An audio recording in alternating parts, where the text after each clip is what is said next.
Hey guys, welcome back to 8 PM Poetries. मैं क्षितिज राज आपका host और आपका दोस्त इस back again on this platform. जैसा कि हमने अपने पिछली वीडियो में वादा दिया था कि हाँ, आशुतोष कुमार जी हमारे साथ रहेंगे। Yes guys, he is with us. तो आज के वीडियो मिस्टर आशुतोष कुमार जी के नाम पे आज हम जानेंगे उनकी कहानी। So guys,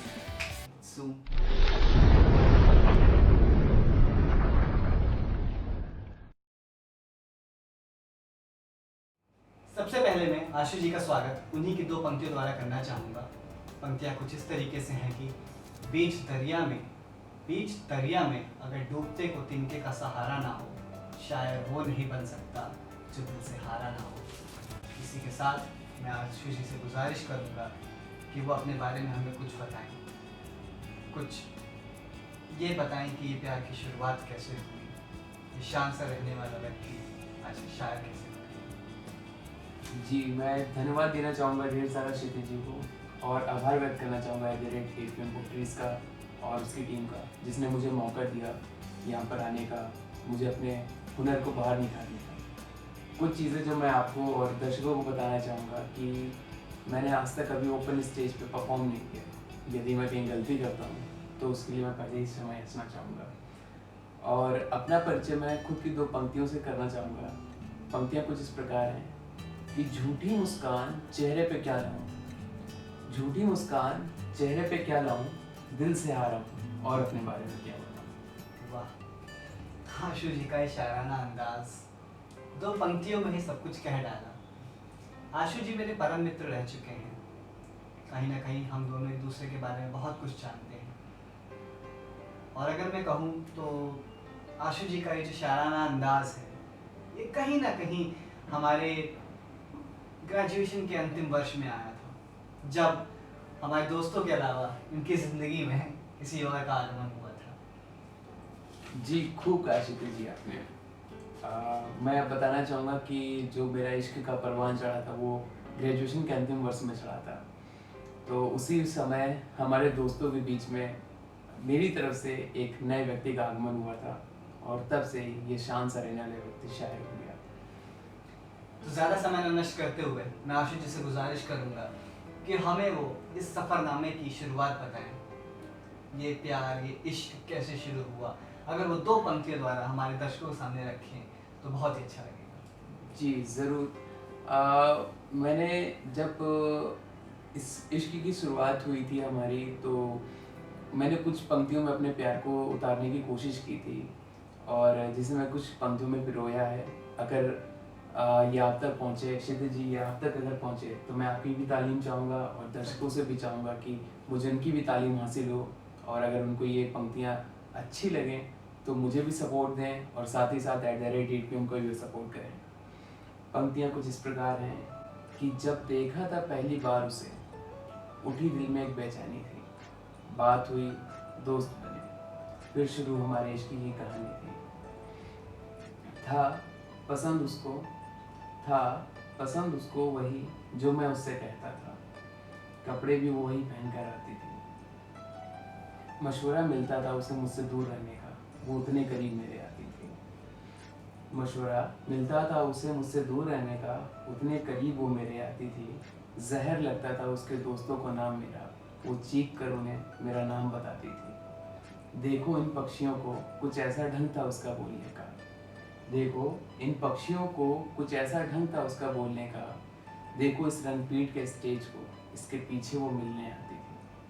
अब क्या बताऊं मैं उस शख्सियत के बारे में, जब मैं मिलती थी पूरी ज़िंदगी नजर आती थी। वाह वाह, कहीं ना कहीं अगर मैं मानूं तो ये प्यार की एक शुरुआत थी। जब आपके तरफ से कुछ ये एक चीज़ें सामने आई, कहीं ना कहीं आपका भी मन हुआ होगा कि उनकी तरफ से भी कुछ हो।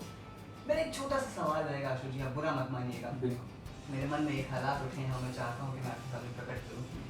तो क्या ये इश्क पहली मर्तबा था या आपने पहले भी ऐसा कभी कुछ महसूस किया था?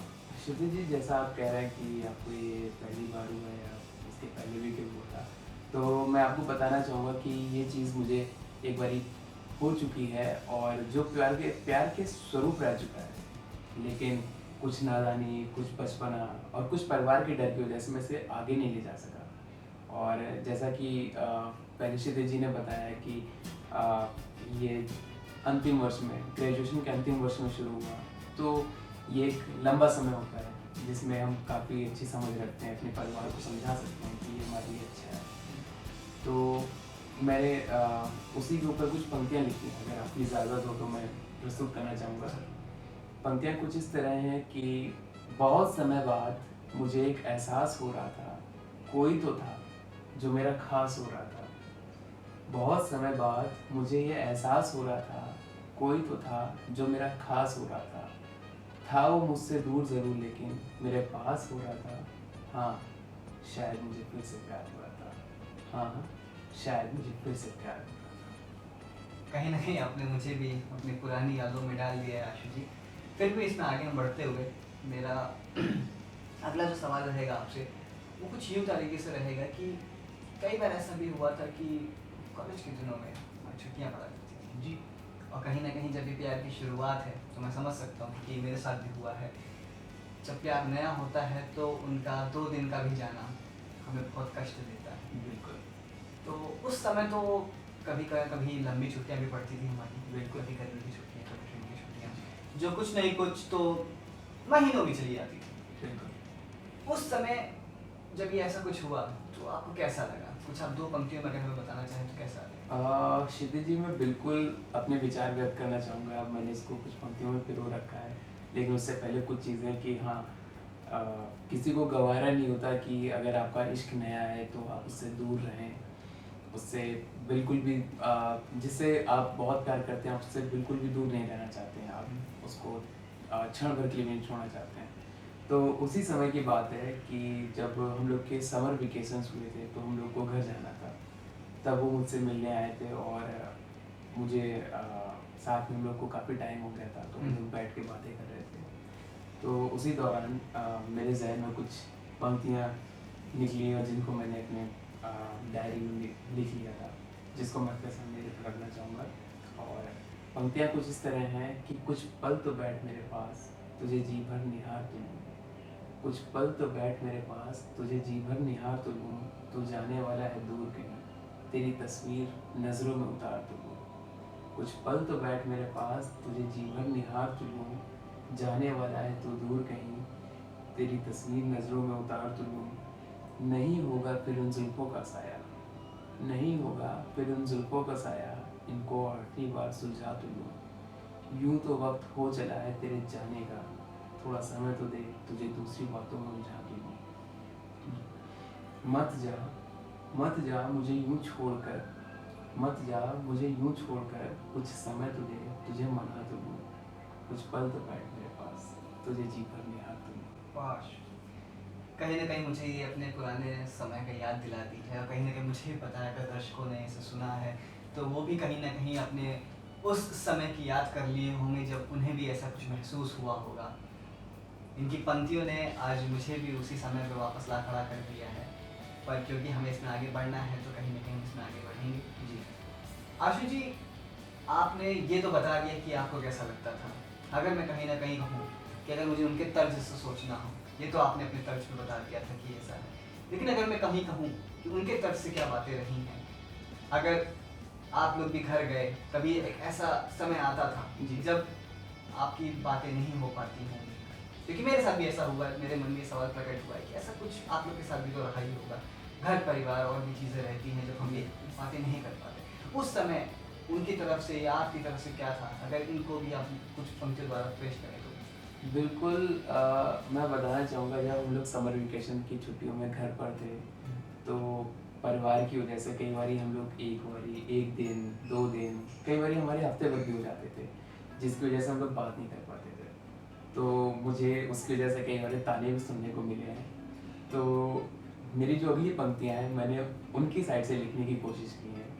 वो पंक्तियाँ कुछ इस तरह हैं कि जब किसी के लिबास की खुशबू उड़कर मेरे पास आती है, जब किसी के लिबास की खुशबू उड़कर मेरे पास आती है, तेरे बदन की जुदाई मेरे दिल को सताती है। जब किसी के लिबास की खुशबू उड़कर मेरे पास आती है, तेरे बदन की जुदाई मेरे दिल को सताती है।